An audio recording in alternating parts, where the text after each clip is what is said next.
Assalamualaikum dan salam sejahtera. Saya Fizatul Azani binti Basar Halil dari PISMP BMSK1 akan membentangkan aktiviti Abseiling. Okay, mari kita mulakan dengan definisi Abseiling. Abseiling merupakan satu aktiviti turun dari tempat tinggi ke tempat yang rendah. Aktiviti ini memerlukan daya ketahanan otot tangan dan kaki yang kuat untuk membentuk aktiviti penurunan. Aktiviti ini memerlukan kemahiran imbangan yang tinggi. Ia juga dapat menghasilkan para peserta atau seseorang individu untuk menghadapi saat-saat kecemasan atau membina keyakinan yang tinggi terhadap para peserta apabila berada di tempat yang tinggi. Tujuan aktiviti Abseiling ini yang pertama, memberi pendedahan tentang asas teknik penyelamat pada arah tinggi. Contohnya bila kita berlaku kecemasan, contoh kita berada di tempat yang tinggi, kita ada pendedahan, kita ada ilmu macam mana kita nak turun dengan selamat. Lepas tu yang kedua, dia membentuk kekuatan fizikal dan mental. Sebabnya bila kita berada kat tempat yang tinggi, kita mesti gayat ke apa kan. Jadi dia membentuk kekuatan fizikal dan mental lah kat situ. Lepas yang ketiga, membentuk jati diri yang tinggi. Dan yang keempat, dia membentuk sifat positif seperti kita akan berdisiplin, amanah, jujur, berkeyakinan dan berani. Peralatan asas dalam aktiviti Abseiling ni ialah yang pertama ialah tali. Ada dua jenis tali, iaitu yang pertama menggunakan tali statik. Tali statik ni keanjalan yang tinggi. Biasa digunakan dalam aktiviti menyelamat dan dia agak keras dan tidak mudah dibengkokkan. Untuk tali dinamik ni pula, warna serta corak yang pelbagai mengikut jenama serta pengeluarannya. Lepas tu dia lembut, mudah dibengkokkan dan mengikut jenis permukaan cerut. Ada dua jenis dan tali dinamik yang pertama tali dinamik standard. Tali dinamik standard ni tidak mempunyai balutan kalis air tetapi boleh digunakan pada kawasan yang mempunyai kelembapan yang tinggi. Tali dinamik double dry pula mempunyai lapisan kalis air dan dapat digunakan dalam keadaan cuaca yang lembap. Kita boleh tengok kat sini dalam gambar ni ada dua jenis kan tali tu. Seterusnya peralatan lain iaitu helmet. Helmet dipakai sebagai pelindung kepala dari hentakan dan batu-batu yang jatuh. Lampu yang disertakan bersama dengan topi pelindung ini digunakan apabila berada di cerun yang gelap. Ini contoh helmet yang digunakan sewaktu kita melakukan aktiviti Abseiling. Seterusnya harness iaitu tali temali. Harness ni diperbuat daripada webbing yang kuat dan kukuh. Harness diikat di sekeliling pinggang untuk keselamatan penurun. Tadi tali yang kita mendaki ni, harness ni tali yang waktu kita nak pakai kat badan, itulah harness. Lepas tu, harness yang selesa dan selamat penting untuk menampung penurunan pendaki selama beberapa jam. Kita dapat tiga jenis harness iaitu chest harness, seat harness dan full body harness. Kita boleh tengok contoh-contoh kat sini. Chest harness macam mana, seat harness macam mana, full body harness macam mana. Kita bukan memakai semua, kita pakai salah satu. Seterusnya peralatan sarung tangan. Sarung tangan digunakan sebagai pelindung tangan daripada meleceh akibat geseran tali. Sebab kita akan pegang tali tu dengan kuat. Jadi kita perlu pakai sarung tangan. Lepas tu, sarung tangan ni melindungi tangan daripada dinding batuan dan tali untuk melakukan aktiviti Abseiling. Sarung tangan juga memastikan kekemasan pegangan tangan dengan tali. Seterusnya, pelindung lutut. Pelindung lutut ni dibuat daripada plastik. Semasa menjalani aktiviti Abseiling, pelindung lutut melindungi lutut daripada objek tajam. Contoh macam terkena kat batu-batu tu kan. Batu-batu tu tajam juga. So, kita kena pakai pelindung lutut. Sekiranya peserta Abseiling tergelincir atau terhantuk di batu semasa menuruni kawasan tinggi, pelindung lutut ini mengelakkan seseorang itu daripada cedera yang parah di bahagian kaki. Seterusnya kasut. Kasut dalam aktiviti Abseiling atau aktiviti apa pun kita mesti perlu pakai kasut. Jadi kasut ni pelindung kepada kaki peserta. Kasut canvas memudahkan pergerakan dan selesa untuk dipakai. Tapak kasut yang kuat amat penting untuk cekaman agar tidak tergelincir. Seterusnya kita pergi kepada ikatan dan fungsi. Untuk ikatan yang pertama ialah simpul manuk. Kita ada belajar dalam semasa kita perkemahan hari tu, simpul manuk ni digunakan pada permulaan sesuatu ikatan. Simpulan ini digunakan untuk mengikat tali utama pada dahan atau palang. Kita boleh tengok contoh kalau kita waktu Abseiling tu kita akan gunakan pada pada tali ni lah. Seterusnya simpul angka 8. Okay, simpang angka 8 ni mudah dibuat serta melepaskannya setelah mendapat beban. Lepas tu sebagai ikatan sementara di hujung tali agar tidak terburai jika tali itu pecah. Okay, lepas tu simpulan ni untuk menahan tali tidak tercabut dari blok takal. Okay, ni contoh dia macam mana simpulan angka 8 ni. Dekat gambar ni kita boleh tengok. Okay, seterusnya simpul pendaki ataupun proceed knot.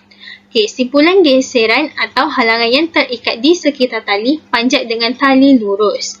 Okay, simpulan ni juga sebagai keselamatan tambahan ketika melakukan aktiviti abseiling seperti bantuan pinjaman kepada pendaki yang cedera di atas, menaikkan muka yang menggelegak selepas jatuh atau menyebabkan diri setelah terjatuh ke dalam glasier.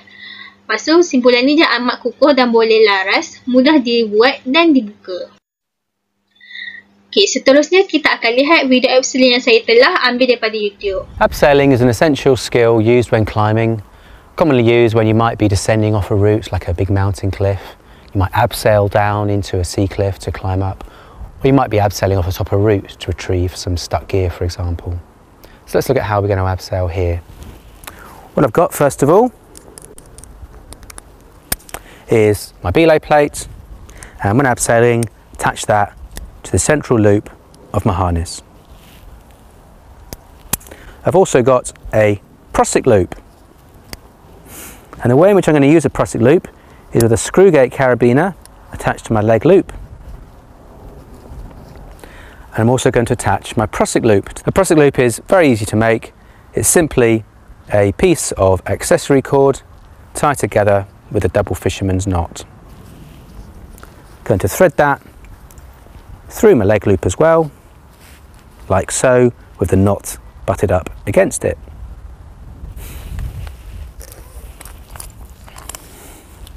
I'm now ready to abseil, and I'm going to get a loop of rope, pass it through my belay plate just as I would when belaying, screw it all up. Yep, that's attached correctly. And the Prusik loop works very well as what you could call a dead man's handle.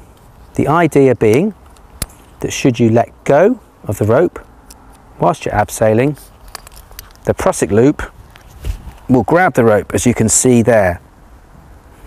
However, the Prusik loop isn't a fail-safe device, so you shouldn't assume it will always grab, and therefore before you set off, give it a good check. But as you're abseiling down, I'd always have my hand on the rope over the top of the Prusik loop. So I'm now ready to abseil. Quick final check. Everything's screwed up. Rope attached correctly. I've already checked my belay and I'm happy with my belay as well. When I've got low anchors like this, always a little bit tricky to set off abseiling. So you actually sort of have to climb down carefully, just as I'm doing here. And before I actually weight the rope, I'm going to make sure I'm holding on to it. The Prusik loop is gripping the rope, and I can readjust my harness to make that comfortable. Might even just pull the rope to a slightly better position.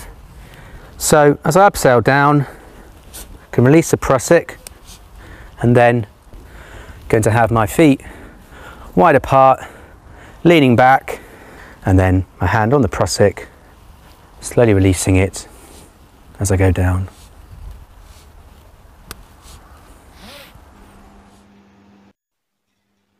Okay, seterusnya, saya akan bagi ulasan berdasarkan video tadi.